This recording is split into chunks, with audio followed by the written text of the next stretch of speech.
या किस तरह 2005 से लेकर 2025 तक जो न्याय के साथ विकास की कल्पना को सरजमीन को लाने का काम सरकार ने किया।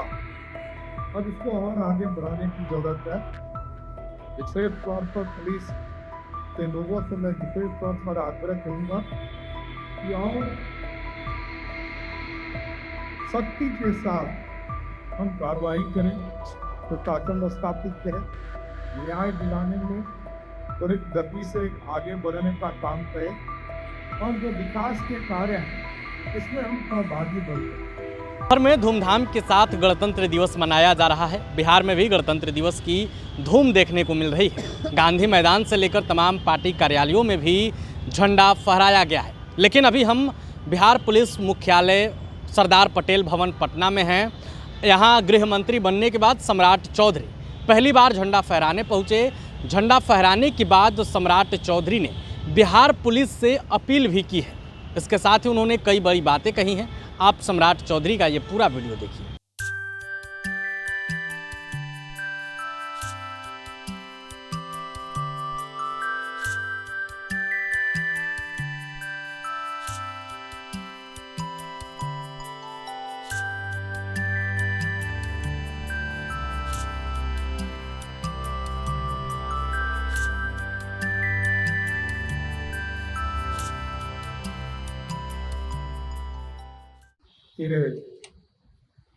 स्वतंत्रता सेनानियों की कृपा से भारत को आज़ादी मिली और आज़ादी के बाद आज 77वें गणतंत्र दिवस को हम मना रहे हैं।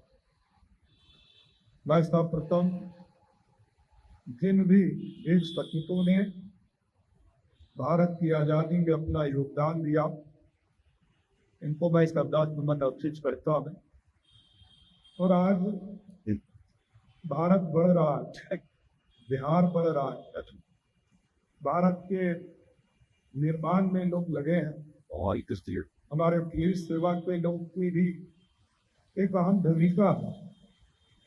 और भारत में भी जिस तरह भारत की सेना लगातार भारत को एक तरह से पूरी दुनिया में ताकतवर देश की श्रेणी में लाने का काम कर रहा है। मैं सेना को भी और बिहार के पुलिस की पूरी टीम को भी बधाई देता हूँ कि लगातार बिहार के अंदर चाहे वो अपराध हो, नक्सल हो, सभी चीजों को लगातार और धीरे धीरे नियंत्रण करने का काम कर रहे हैं। 14 करोड़ बिहार के लोगों पर सुशासन, न्याय के साथ सुशासन, न्याय के साथ विकास, जनता को आत्मनिर्भर बनाने की पूरी योजना आदरणीय मुख्यमंत्री नीतीश कुमार जी के नेतृत्व में चल रहा है। इसलिए मैं विशेष तौर पर यही कहूँगा कि आप जिस तरह 2005 से लेकर 2025 तक जो न्याय के साथ विकास की कल्पना को सरजमीन पर लाने का काम सरकार ने किया, अब इसको और आगे बढ़ाने की जरूरत है। क्योंकि हमारे जो स्वतंत्रता सेनानियां थे, उन्होंने जो भारत के स्वर्णिम काल का सपना देखा है, इसमें हमारा एक बड़ा रोल है। और आगे आने वाली पीढ़ियों के एक नया भारत मिल सके, नया बिहार मिल सके, उसकी भी कल्पना करनी है। इसलिए गणतंत्र दिवस के शुभ अवसर पर इंडिया को संस्कृतिक भी होना चाहिए कि आगे बिहार में सुशासन हो। विशेष तौर पर पुलिस के लोगों से मैं विशेष तौर पर आग्रह करूंगा कि और सख्ती के साथ हम कार्रवाई करें, प्रशासन स्थापित करें, न्याय दिलाने में त्वरित गति से आगे बढ़ने का काम करें और जो विकास के कार्य हैं इसमें हम सहभागी बन सकते। क्योंकि कई चीजें अभी लगातार सरकार बन रही है। उद्योग के क्षेत्र में हमें बढ़ना, अभी तक बिजली हम लोगों ने गांव-गांव पहुंचाने का काम किया, सड़क गांव-गांव पहुंचाने का काम किया है, पानी पहुंचाने का काम किया है, अब बिजली और सड़क की व्यवस्था लगभग अच्छी हो रही है।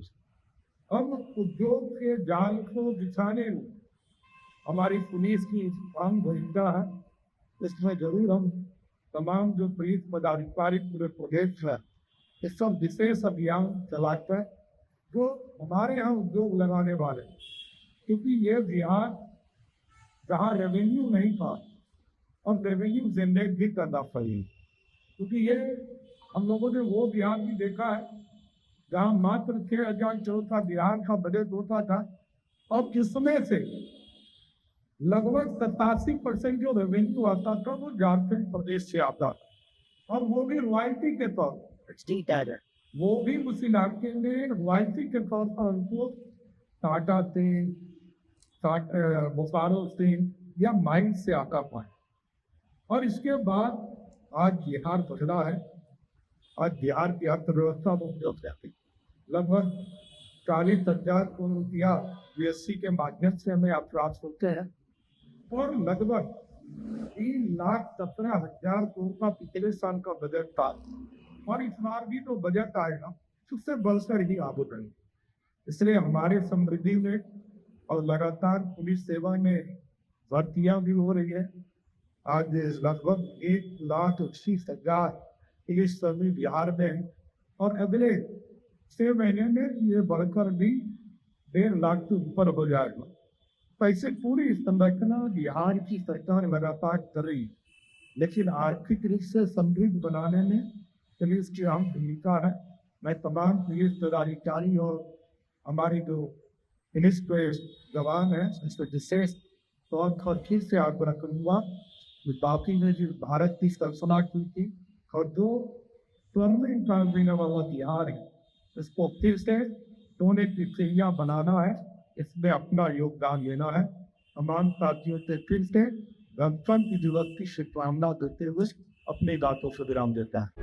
प्रभातखबर.com, विश्वास वही, रफ्तार नहीं।